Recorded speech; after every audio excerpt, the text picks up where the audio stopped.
Welcome to the Polygamer podcast, where gaming is for everyone. Join us as we expand the boundaries of the gaming community.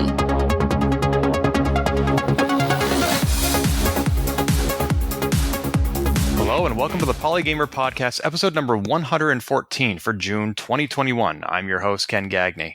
I used to host a podcast called IndieCider where I interviewed indie game developers. And one of the reasons I did that isn't just because indie games are on the forefront, in my opinion, of some of the creative storytelling that this medium is capable of, but also because indie games don't have the kind of marketing that big budgets do. Like, they don't end up on the front page of YouTube that often. They don't end up on the cover of Game Informer magazine. They don't have that kind of marketing budget. And that makes it all the more important to market these games because they're so easily overlooked. It's not just that kind of communication and connection that's needed nowadays, especially with the pandemic. So many of us are online so much more that we're all feeling a little bit severed from each other. So marketing indie games, talking to each other, building community, these are all really important things nowadays. And I'm so delighted today to talk to one person who's trying to address all of these issues impressively. Please join me in welcoming Dr. Melissa Chaplin, Head of Client Strategy for Game If You Are. Hello, Melissa. Hello. Thank you for having me. Thank you so much for making time for me.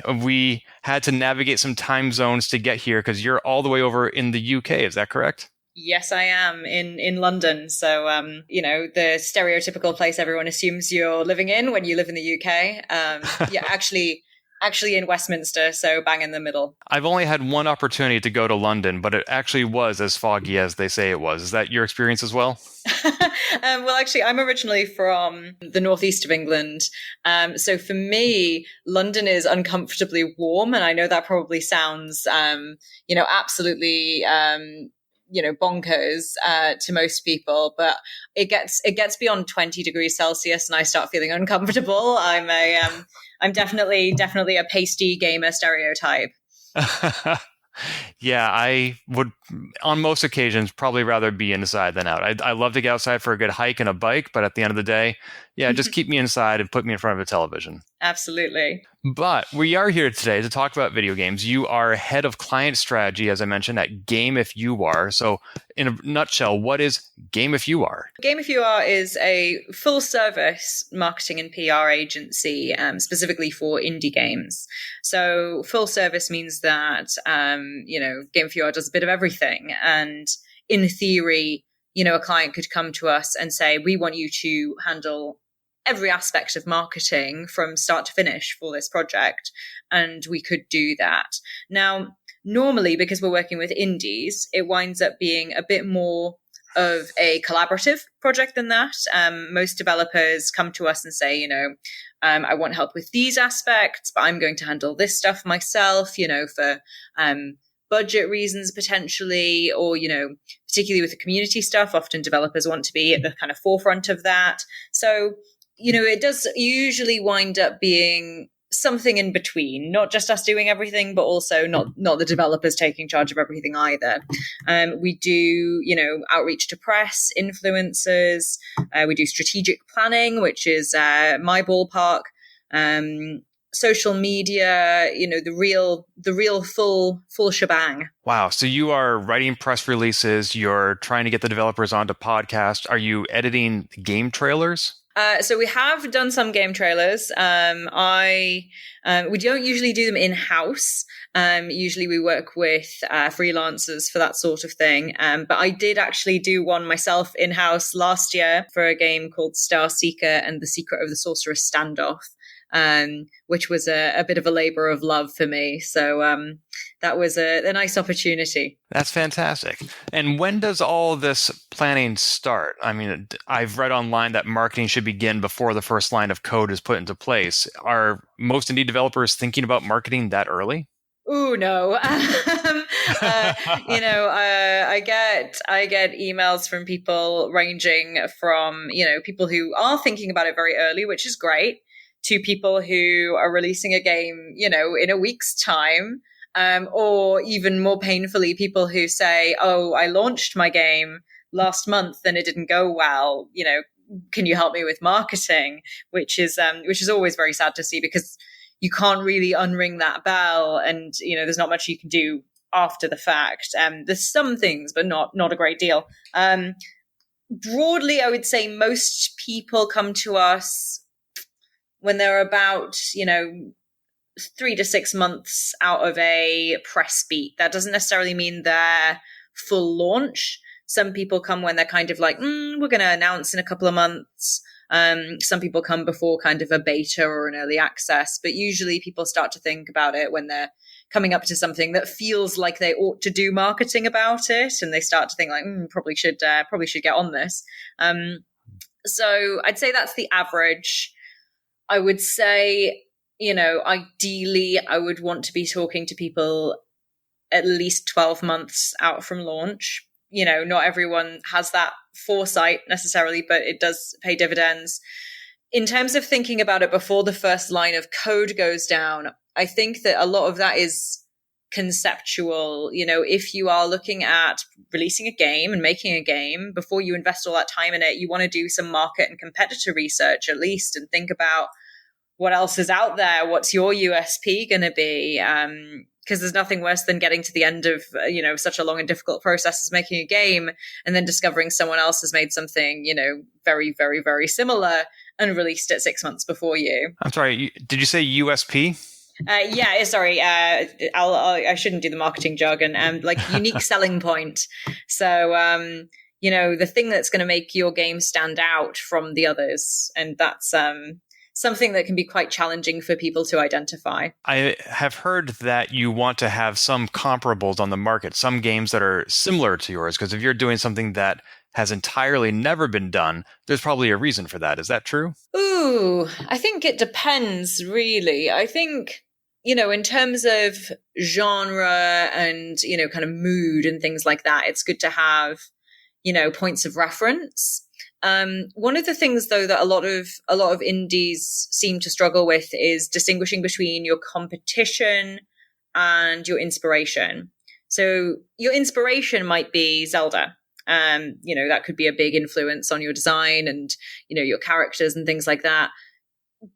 But Nintendo's budget is so, out of the stratosphere compared to any indie. They're not your competition because they're just playing a completely different game.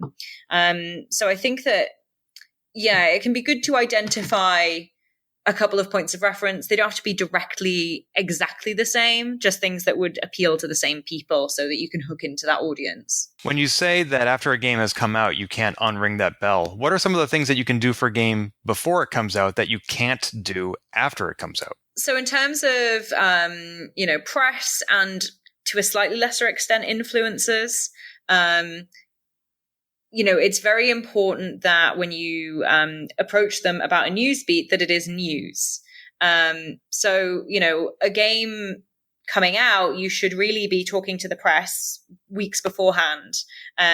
Especially if you want to secure anything like review coverage, you need to make sure that people have access to the build and have time to play it and write something about it prior to that launch day.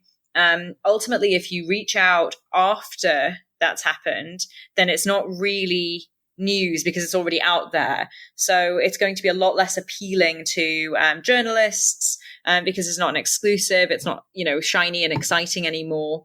So that's a real uphill battle. You need to kind of maximize the opportunities you get. To go back to the Zelda comparison, if you're working on the next Breath of the Wild, pretty much anything you do is news, right? But if you're an indie, you don't get that luxury. So you have to make sure that you absolutely capitalize on every moment you get. So your announcement and your launch are the big ones that should apply to pretty much every game. But some games will have smaller kind of other beats as well, such as, an early access or a closed beta or something like that. I noticed that your site's blog has a lot of useful tips for those indie developers, like what is a press release and how do you write one, or 5 hard truths about your indie game. And you also mentioned earlier that for budgetary reasons, some developers may choose to do some of the marketing on their own and then work with Game If You Are for other parts.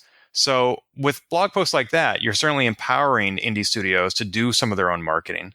How much do you recommend that they do on their own? I think if you can't budget for kind of getting in either someone in-house, a freelancer, or an agency, then you should try and do as much as you can yourself. Now, that doesn't mean try and do everything. Developers have so many things going on, just trying to get the game sorted, that it's not really reasonable to expect them to be a full marketing team as well. And particularly for solo developers, that can be so hard. What I would recommend at a minimum is that you should have a bit of an online presence, a social media presence. Don't try and do every platform. I would recommend Twitter personally, at a bare minimum, because it's very much where the games industry houses itself. So I would definitely recommend having a Twitter account. You will need some form of trailer, and that is something that you can make in-house if you need to. And I would say contacting press and influencers. You won't necessarily have access to be able to do kind of mass distribution of press releases, but you absolutely can email target members of the press that you think might be interested in your game and say, we'd love to offer you a code. We'd love you to cover this. Let us know if you're interested. And, at least on that level, you should be doing something. If you have more budget and you can afford to get someone in, getting an in-house marketer, I think is really useful, and a freelancer will be able to help a lot.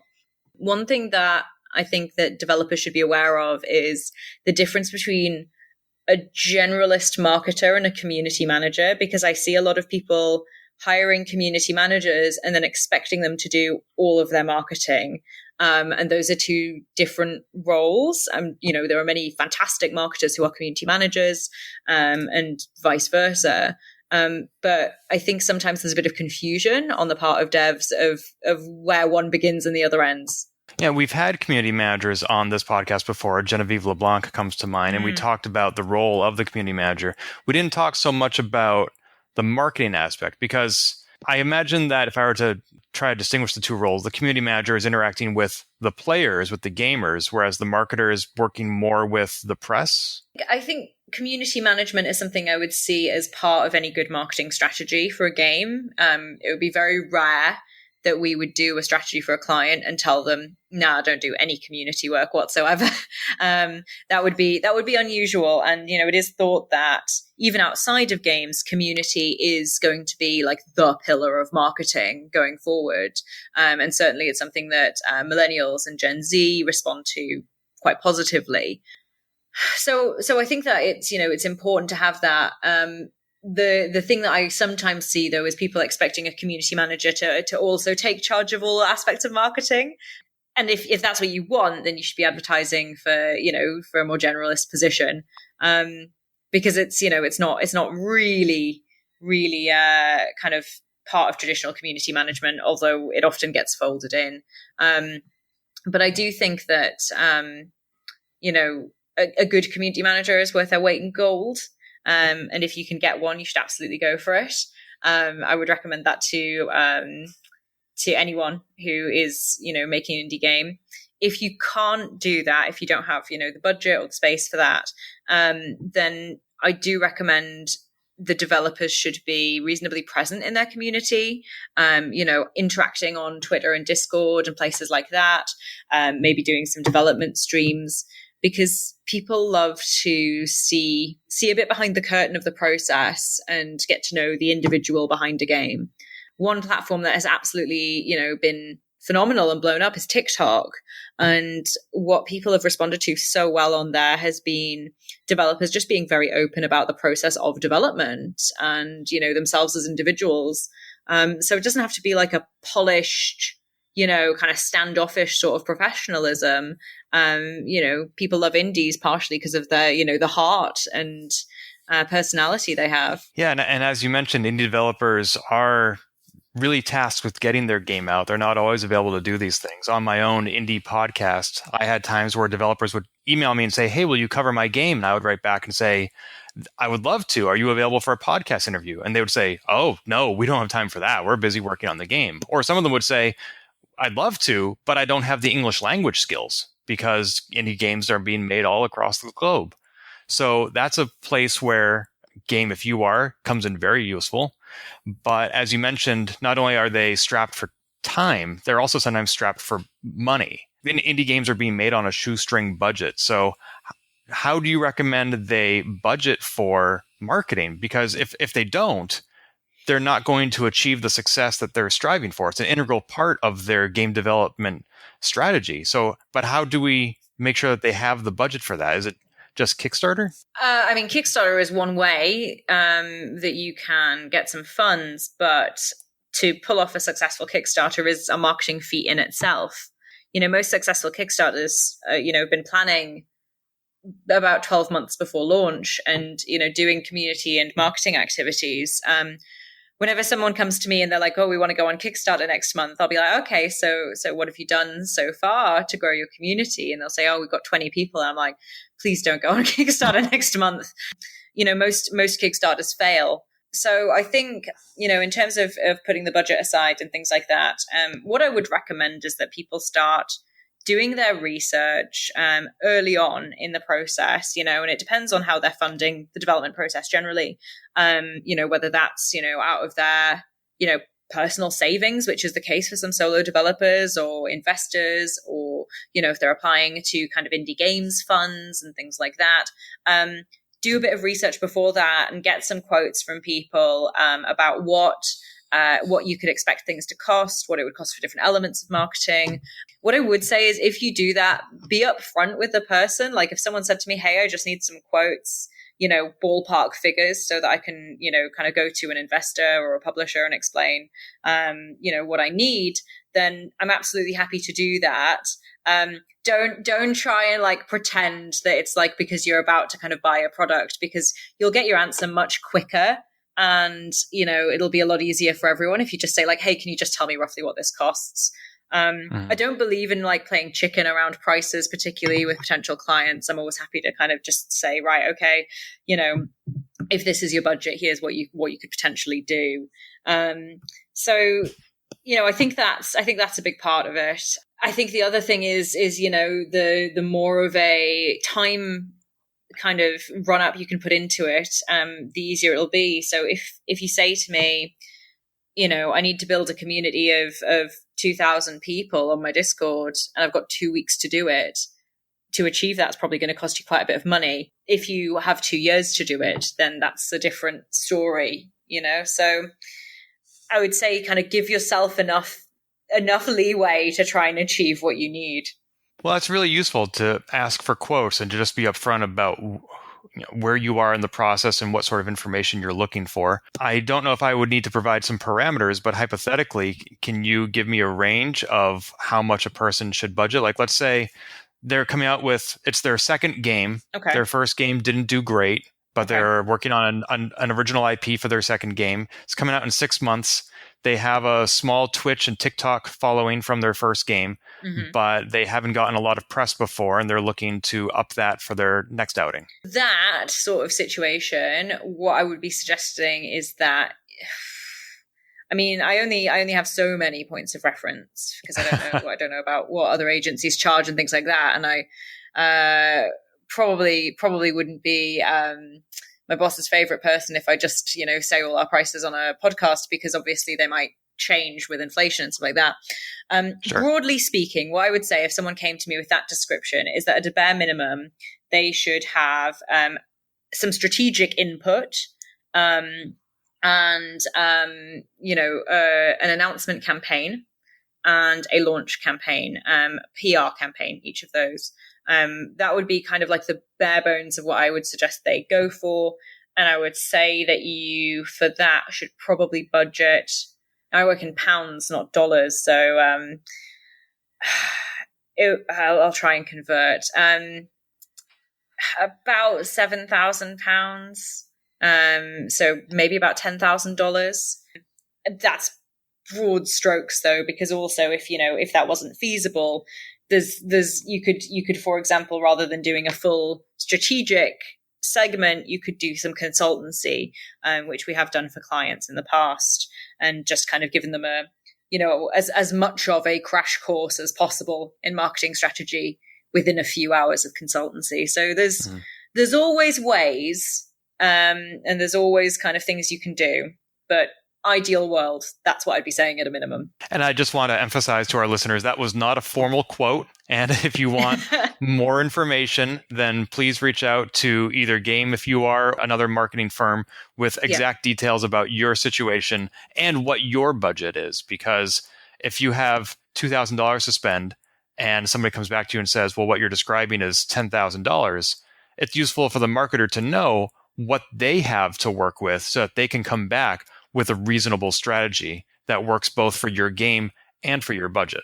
Absolutely. Like, I mean, generally speaking, and I could say this for myself and everyone else I know in marketing, when people ask you what your budget is, it's not because they're trying to like upsell you or charge you extra. It's literally because they're trying to work out what the most they can give you is within your budget and what's going to make the most sense. So if you have a budget of $2,000, like, you might not be able to get a kind of full works campaign, but you could probably get some really helpful consultancy time, and maybe, kind of a small campaign.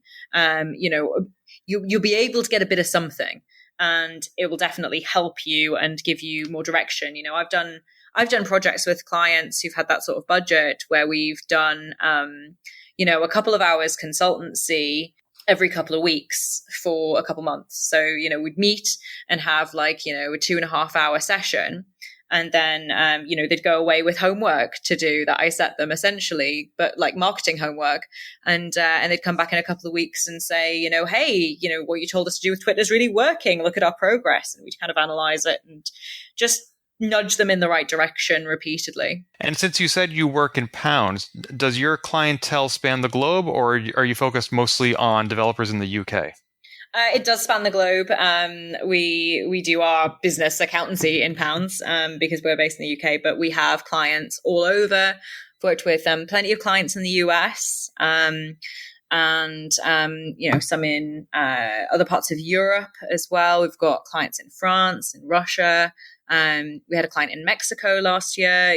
We've definitely worked with people all over. So in the time that you have spent with Game If You Are there any particular successes or victories you want to share? Like you reached out to this really popular streamer and you landed some great coverage for a game, or something like that you were really proud of? Ooh, a few. One of my big nerd moments last year was the trailer that I mentioned earlier.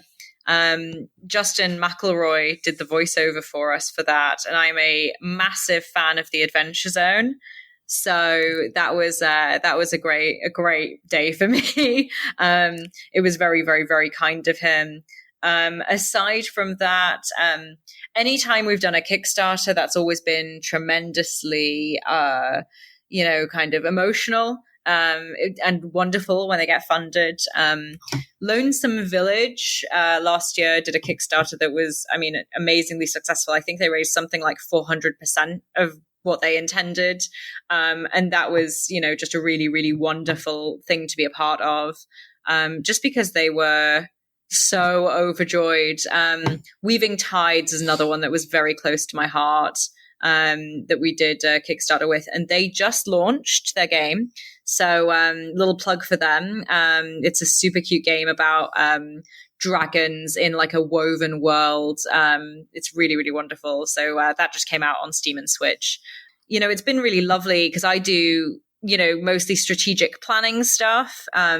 It's been really nice to see a lot of these games, starting to kind of launch and go out into the world and, really kind of soar, because, I often see them when they're at a much earlier point in the development and marketing process. No, that's great that you're able to work with them ideally from beginning to end and see the game come along, the marketing strategy come along, and finally the success of both of them, and that the game gets the coverage it deserves.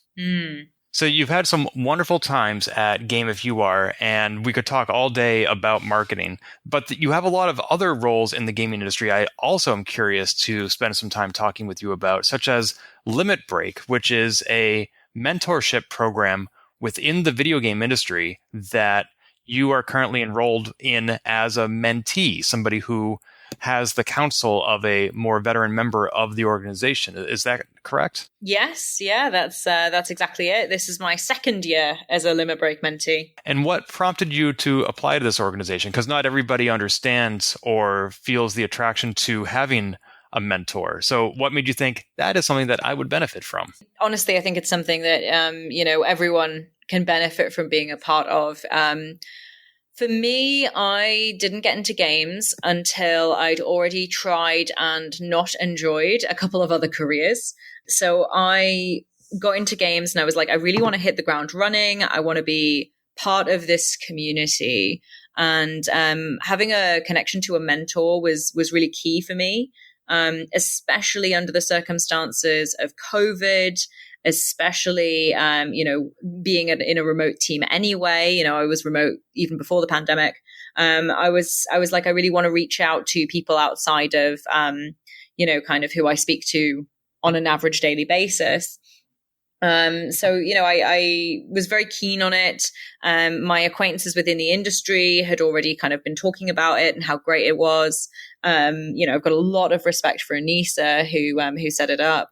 It's just a very cool initiative, and really anyone who is kind of in games and would qualify for Limit Break, I would absolutely recommend that you apply. And what does the structure of that mentorship take? Do you have like weekly 1 hour Zoom calls? So at a minimum, you're meant to do like a monthly chat, and the mentee is meant to kind of come to those conversations with goals outlined, and the mentor will kind of work with them on those. I think a lot of people speak more frequently with their mentor than that. It's not unheard of for people to chat every 2 weeks or even every week. It really just depends on both people and their schedules. My mentor last year was fantastic. Her name's Haley, and she is director of brand communications for Mediatonic, and she is just a powerhouse of marketing knowledge. Really, really lovely person. And my mentor this year is Callum Underwood, who is more on the biz dev side of things, which has just given me kind of a whole new range of insight. I've had quite informal, styles of mentorship with both of them, which is what kind of worked for us. But I know that some people prefer more structure. So, I think it really depends on the individual, but you can kind of suss that out when you have an initial conversation with a potential mentor and see who feels like a fit for you. So that implies that there's some sort of a matchmaking process where you are not necessarily committed to somebody yet? Yes, yeah. So they've done it differently this year from last year, but yes, there's a system in place where you can kind of last year it was kind of the matchmaking happened sort of behind the scenes. This year it was a bit more kind of visible to everyone. So you could kind of go on someone's profile in the Limit Break system and say, ask, request as a mentor and things like that. And, everyone's got like a profile where they've written about themselves and what they could help with and stuff like that. You mentioned having a different mentor this year compared to last. Are these usually 1 year relationships? The program is 6 months. So you're meant to kind of have them as your official mentor for 6 months. But I would say that most of these relationships, continue long after that, just in a less kind of structured way. Haley and I still chat loads, but the formal mentorship part has ended. But it's a really great way to get to know people in games that you otherwise wouldn't necessarily get the chance to talk to as well. I haven't had a career coach myself. I've had other kinds of coaches and therapists in my life, but with a career coach, I would think one of my challenges would be that I don't know what I don't know. And if I were to go into that meeting, I'm not sure what help I would be looking for or what questions to ask. So you said that it's the mentee's responsibility to come to the meetings with an agenda. How do you know what to talk about? So I think, for me, there were things that I could look at quite clearly in the sphere of what Haley was doing with Fall Guys, which is, just so far beyond what I was working on in terms of kind of scope and budget. There was, there were obvious kind of gaps for me to ask about, how you go about campaigns like that. Likewise with the stuff that Callum works on, he helps the team at Innersloth who do Among Us. So there were kind of clear areas that I was keen to ask about. I also think, though, that it's worth being kind of strategic as a mentee in terms of your own career and thinking about, well, actually, what is going to be helpful for me? What knowledge is going to be useful for me? What do I enjoy? Part of the reason why I requested Callum as a mentor this year is because he does biz dev. And one of the things I found when I moved into the head of client strategy role rather than being a strategy manager was that I really love biz dev. So I was, particularly interested in that side of things and wanted to understand it better. At the company where I work, we have a business development team as well. The responsibility of biz dev is to attract new clients and get them to sign contracts with our company. Is that the aspect of business that you're finding appealing? So I have done a lot of that at Game If You Are. That's been a big part of my role, has been kind of new business and, onboarding clients and things like that. I do like that. But there's also a whole side of biz dev in terms of, what are the strategic business decisions for a game that I'm really interested in. So, what deals do you negotiate? Do you, how do you broker a Game Pass contract? Should you release simultaneously or not? These are questions that you need, to take on a case by case basis, depending on the game. But, that side of things is fascinating. Some of the details that have come out about, Epic's, free games and the deals they brokered for those are just fascinating. And also the benefits that they can have for the games involved. So I think that there's a whole other side to biz dev in games that is, not necessarily related to bringing on new clients, but more related to maximizing what you can get out of your game. You said that if you're eligible for Limit Break, that it's something that you highly recommend people sign up for. Who is eligible for Limit Break?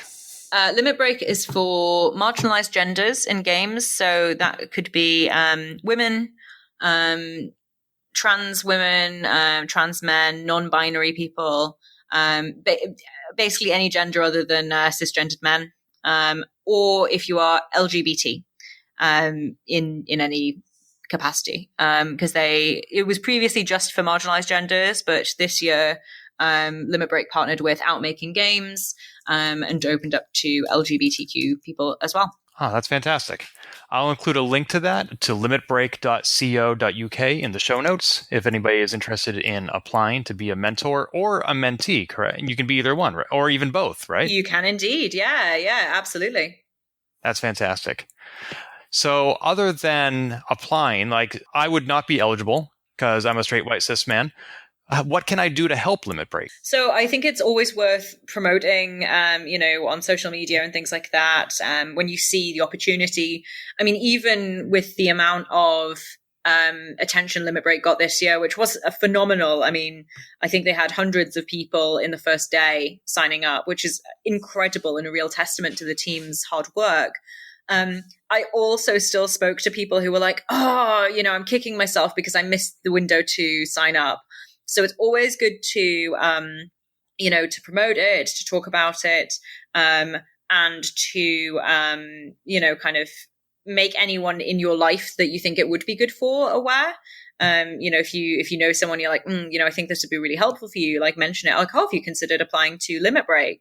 I think those are really good things to do if you are a games company that has, a real interest in supporting this sort of initiative and extra cash. I know that they are, interested in things like sponsorship and things like that, but that's a conversation you'd have to have with Anissa and the team. But a little plug, go and sponsor Limit Break. And Anissa, you can buy me a drink later. Thank you. But those would be the major things. Great.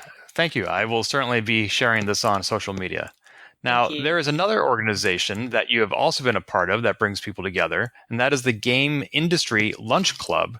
Now, if I understand correctly, this is something that you founded earlier this year, 2021. Is that right? Yes. Yeah, it is. And what is the Game Industry Lunch Club? Is it a bunch of people getting on Zoom and watching each other have lunch?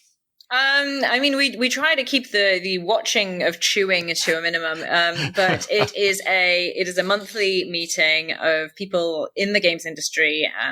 Not necessarily developers, but people who work in or around games. To have quite an informal conversation about something that we're interested in. So we've had talks on diversity and inclusion in games. We've had a talk on fashion in games. This is a sneak preview for anyone who's interested. The next one is going to be about game development and roller skating and the community of roller skating game devs. So I'm really excited to hear about that.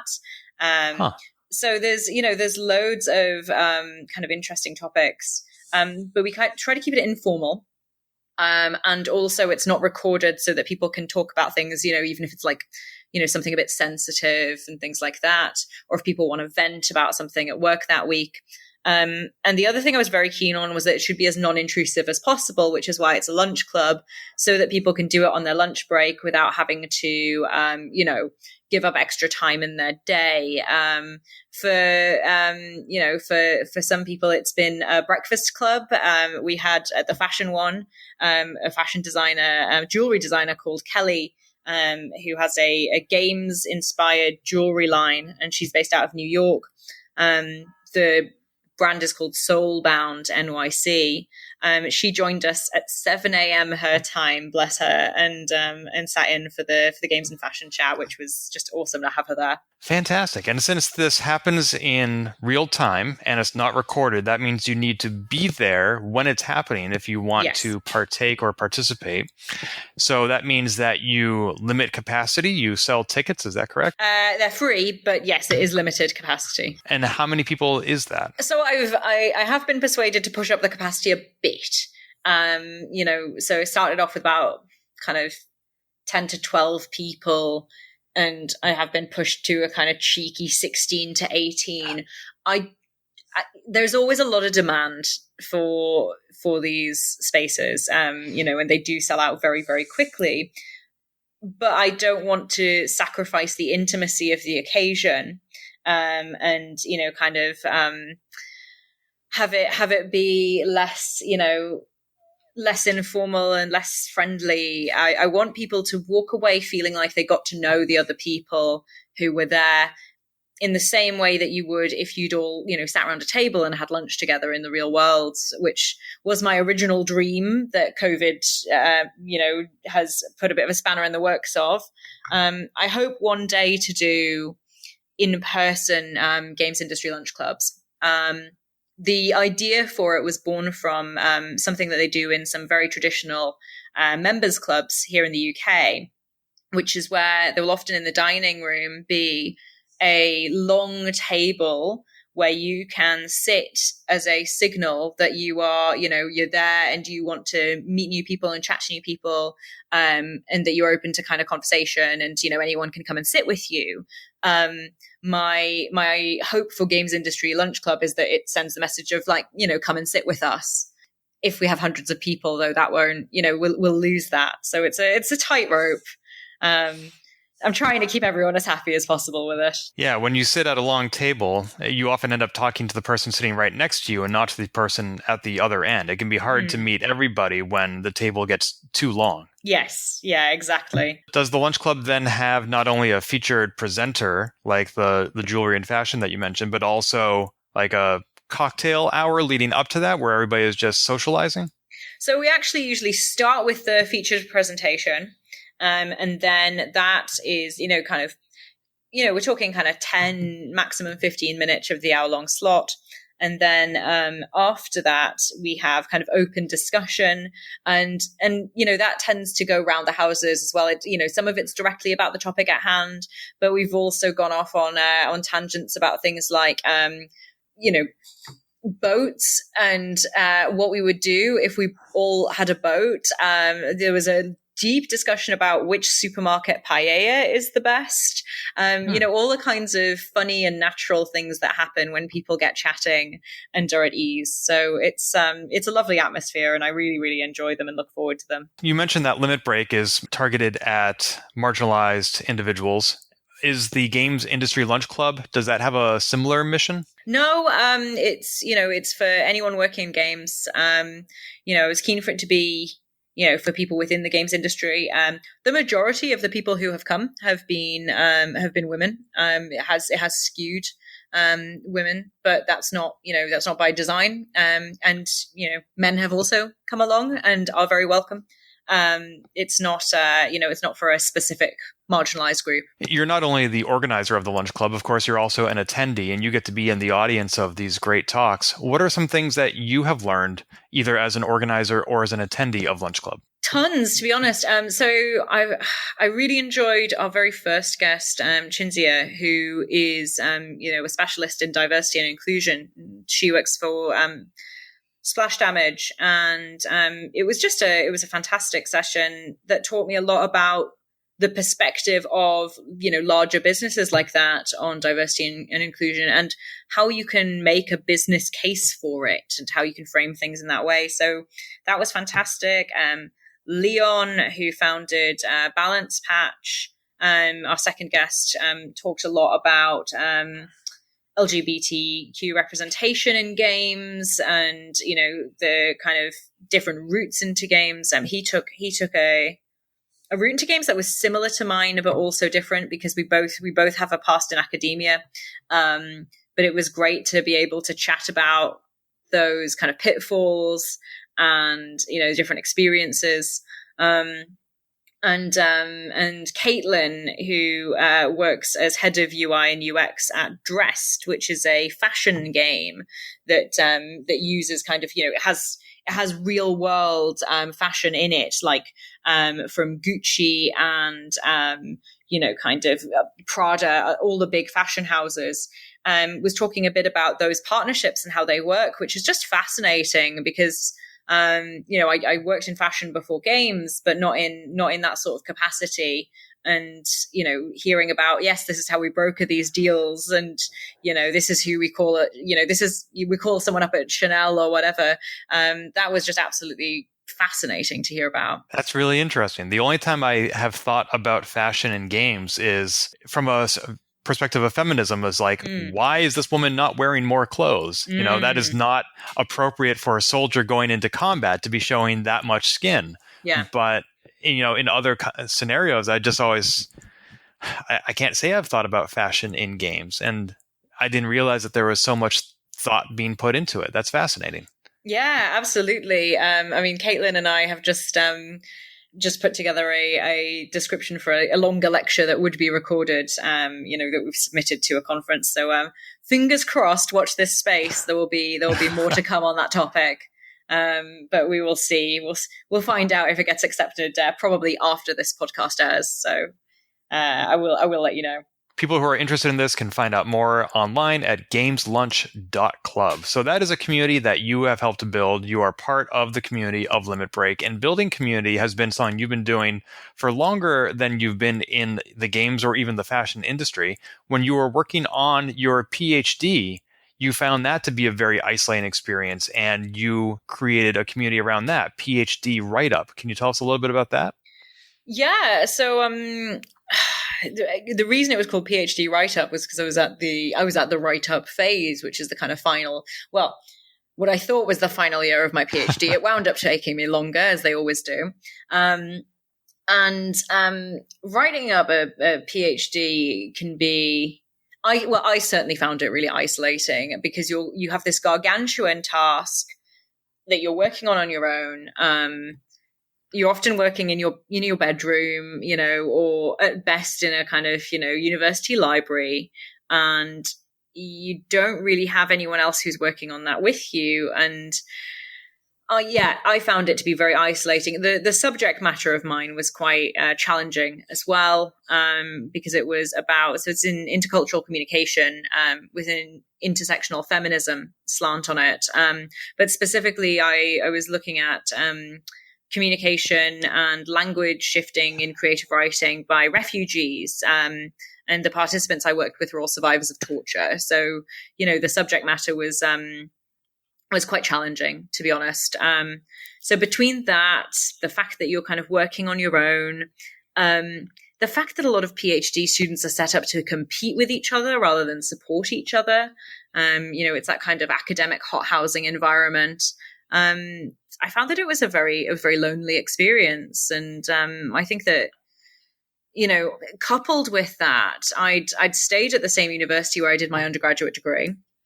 But a lot of my peers obviously had moved away and, gone and got jobs in the real world and stuff like that. So it gives you this sort of arrested development feeling as well. And a lot of kind of envy when you see people on social media kind of, living what seemed to be, more exciting and glamorous lives. So yeah, I was very keen to establish something as a bit of a supportive space with kind of some honesty about the challenges of it. But it wound up gaining a bit of momentum. My Twitter handle was PhD write-up up until I started working in games, and I still have contact with a lot of other kind of academics and recovering academics, shall I say, through that. So yeah, it was really helpful. So was this a community where you were meeting with other PhD students, or were you sharing on Instagram in a one-way medium? How did this community take shape?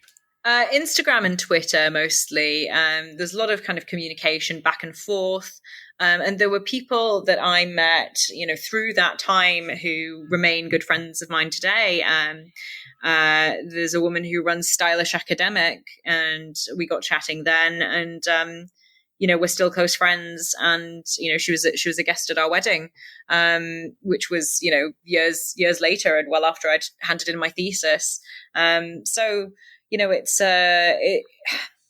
was kind of one-way sharing, but with a lot of communication with each other.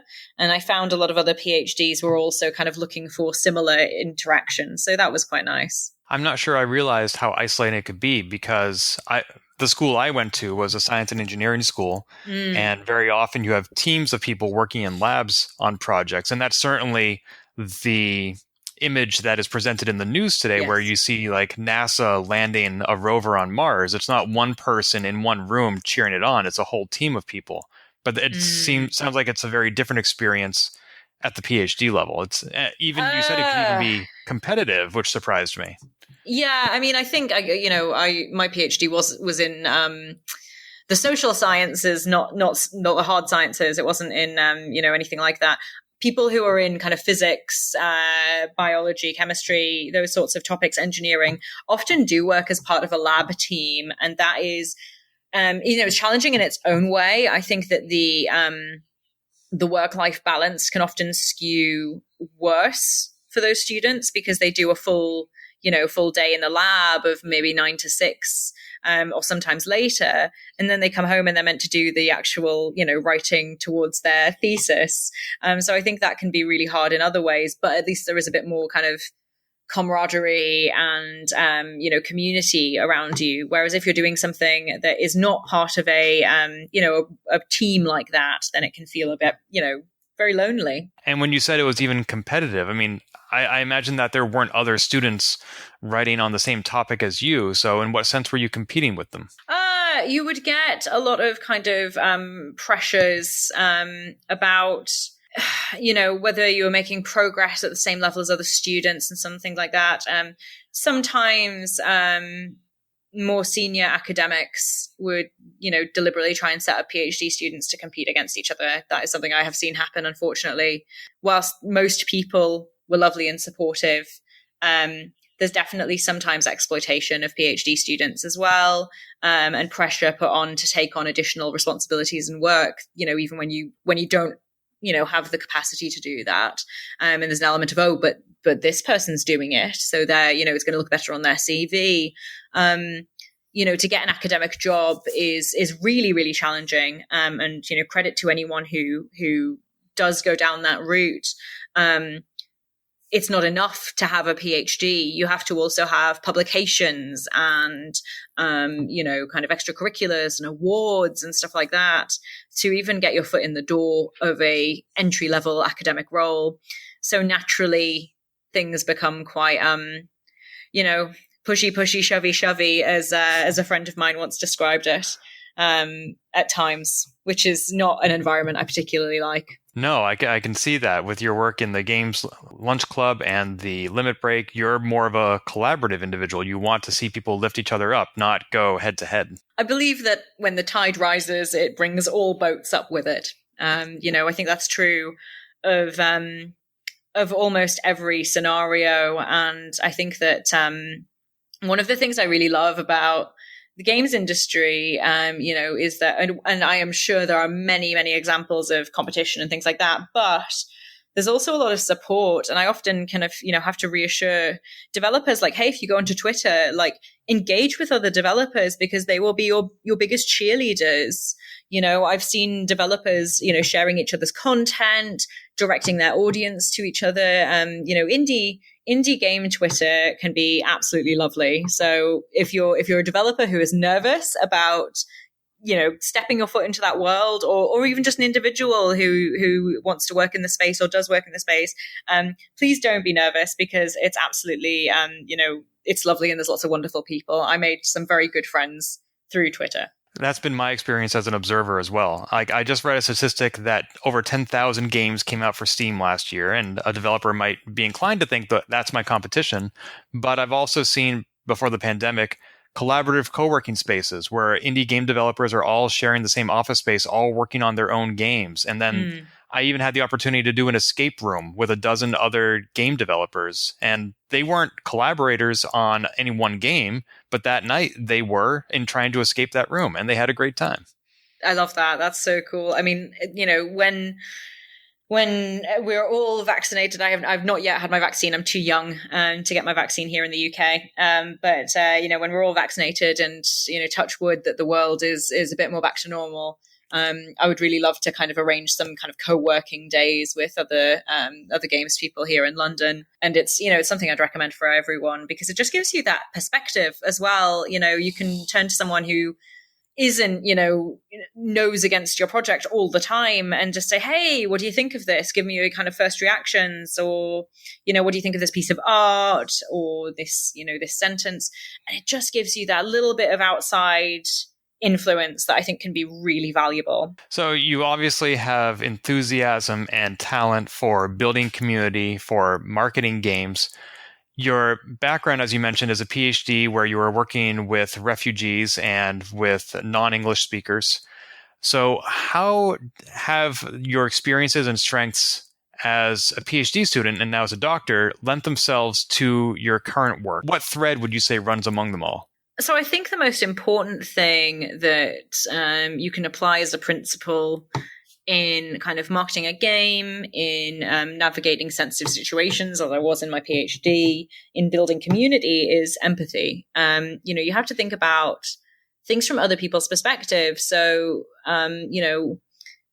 learning to undo a lot of my presumptions and my kind of my cultural kind of biases and things like that. And I don't mean biases in like kind of prejudice, but I just mean kind of, the sort of assumptions that you make and you don't really think about, has been really helpful for me. It's meant that I could spot things that are, like, hey, this sounds great to me, but that's not going to read well with, an audience who are Gen Z, for example, or, this, have you thought about how this is going to play in these sorts of countries and things like that? Being able to have that sort of step out of your own perspective approach is something that's been really, really helpful for me. And I think, the PhD really taught me that because you had to absolutely kind of break down your starting point really and try and undo all those presumptions that you might make about people.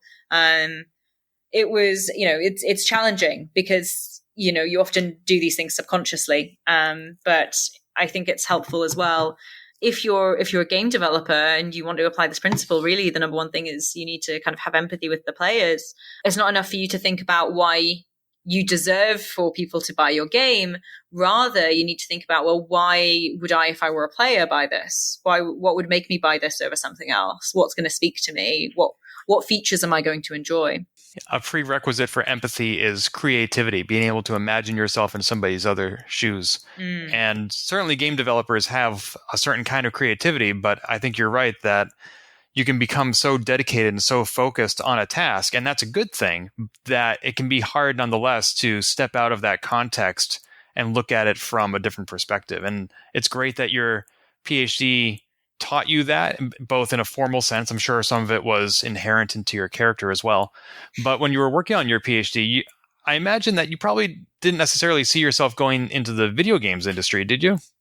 So, if you had asked anyone who knew me and my brother growing up, if you'd said to any person at all, oh, one of them is going to grow up to be a lawyer and the other is going to grow up to work in video games, every single person would have put it the other way around. Because he was, he still does love games. He was a dedicated gamer. As a child and teen, I have vivid memories. He's a younger brother of my brother Elliot holding the old brick Game Boys, the grey ones. Mm-hmm. He was playing one of those in the pram. Before he was walking, he's sitting there in a stroller with a Game Boy. Whereas I was an argumentative little kid, so I think everyone would have had it the other way around. But I wound up going into games. During my PhD, I found it really challenging, and I've kind of talked about this elsewhere. But I was diagnosed with severe anxiety and depression, which is. It came as a bit of a shock to me. I'd realized something was wrong, and had eventually, as with all of these things, probably later than I should have spoken to my GP about it. But when I got the official diagnosis back, and it was like, yeah, this is severe, and you have depression, as well, because I knew I was anxious, and you have depression and anxiety. I was like, oh my word, I had no idea that I was as ill as I was. And, I had a real sort of, I don't want to call it a crisis, because that kind of implies that it was more of a kind of a singular moment.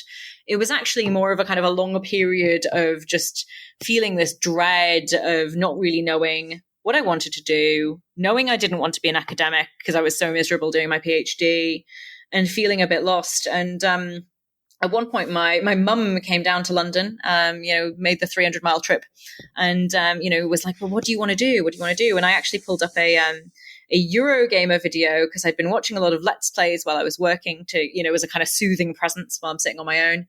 And I was like, "I would love to do this sort of work." It was Johnny Chiodini and Aoife Wilson playing Life is Strange, which will date it. But I was like, I really want to do this. And my mum was a bit perplexed, I think, at the time. And I went away and I did a couple of other things. I worked in fashion for a bit. I had a couple of kind of short-term freelance contracts, but I decided to really renew my efforts. And I went to EGX, which is like a games kind of conference here in London, with a stack of CVs and cards. And I networked my butt off for a couple of days. I got my CV reviewed 5 times by different people, and I took notes. And I also stayed in touch with the people I met. And it was Hannah Flynn, who works at Fail Better Games, who actually put me in touch with the people who would give me my first job in games. After I met her and she reviewed my CV there, and we're still friends. Everyone, no matter what job you do, you have days when you feel like, but I don't want to get out of bed today. But I have felt since I started working in games, like, this is it for me. This is what I want to do. I'm in the right place. And I'd never felt that before, not when I was a teacher, not when I was doing my PhD, not when I was working in fashion. But something about games just clicked. So, really, really happy I made the change, even if I didn't come to it until I was about 27. That's wonderful. I'm so glad that you found that. And even if you didn't find it until you were 27, there are some people who don't find it until they're 37 or 47. So absolutely. Alan Rickman didn't act until he was in his 40s, See? There you go. And I understand that you've been in the games industry for about a year or two working with Game If You Are, and you already have your next adventure planned. This podcast is coming out in June, so I don't know how much you can talk about it, but what can you tell us about what's next for you? I think it will probably be announced by then, but I will retrospectively contact you and let you know if it hasn't. I am moving to Robot Teddy to be a consultant. So I'm going to be working still with indies, but in more of a generalist consultant capacity, helping with biz dev and brokering deals and supporting more widely, as well as still advising on the kind of big picture marketing stuff. So I'm very, very excited to be moving there. I think it's going to be really cool. That the conversations that I started having with Callum a while ago before he became my mentor, made me realize it was something I was really interested in. And then it just happened to work out that there was an opening and it was a good fit for me. So I'm really hyped to be kind of doing something new. I'm starting towards the end of June. So, hopefully it'll be public knowledge by now, but, I'm sure I'll do a tweet at some point to do an official announcement. Well, congratulations. That's very exciting. I'm happy for you. I'm very happy for me too. It's it's always a bit bittersweet when you kind of move from one thing to another, and I think I've benefited tremendously from the past year and a half at Game If You Are. Been able to work on some fantastic projects and with some wonderful people. But it's also a really exciting time for me to be kind of moving on to something new. And hopefully learning a lot of new skills as well. Yeah, when you move to a new environment and take on new challenges, it can be bittersweet, but it doesn't erase the accomplishments you've done so far. That work still stands, and it shouldn't erase the relationships you've built either. The people that you have worked with will still be out there rooting for you, you hope. Absolutely. I mean, I've Taya, who I work with most directly in the strategy department.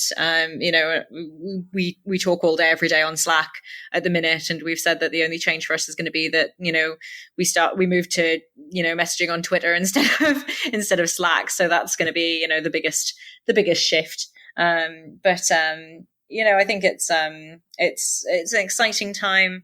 It seems like a lot of people are moving roles at the minute. I think every time I go on Twitter, I'm seeing someone announcing something.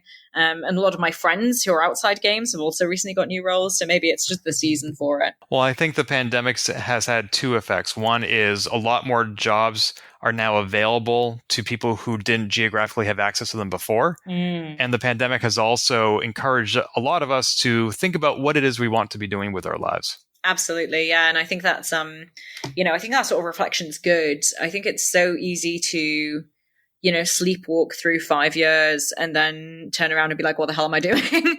Yep. So, I think it's, it's good for people to keep kind of being, strategic about where they want to be. And if where they want to be is where they are, then fantastic. But if they want to move, then also they should go for it. And regardless of where you go, people will still be able to find you online. Where do they recommend they follow you to find out about your new adventures? Twitter. I mentioned I used to work in fashion, and fashion's very Instagram based. And I do have an Instagram, but I post it much less frequently. If you want to see photos of my cooking, Instagram, but if you want to hear about my games industry, kind of antics and adventures, then definitely Twitter. It's just at Melissa R. Chaplin, because my middle initial is R. My DMs are open if people want to ask me random questions about marketing their indie game or anything similar. Excellent. I will include a link in the show notes at polygamer.net to your Twitter handle, Melissa R. Chaplin, as well as all the other resources we mentioned today. Melissa, or Dr. Chaplin, thank you so much for your time. It's been a pleasure to chat. You can call me Melissa. It's okay. This has been Polygamer, a Gamebits production. Find more episodes, read our blog, or send feedback at polygamer.net.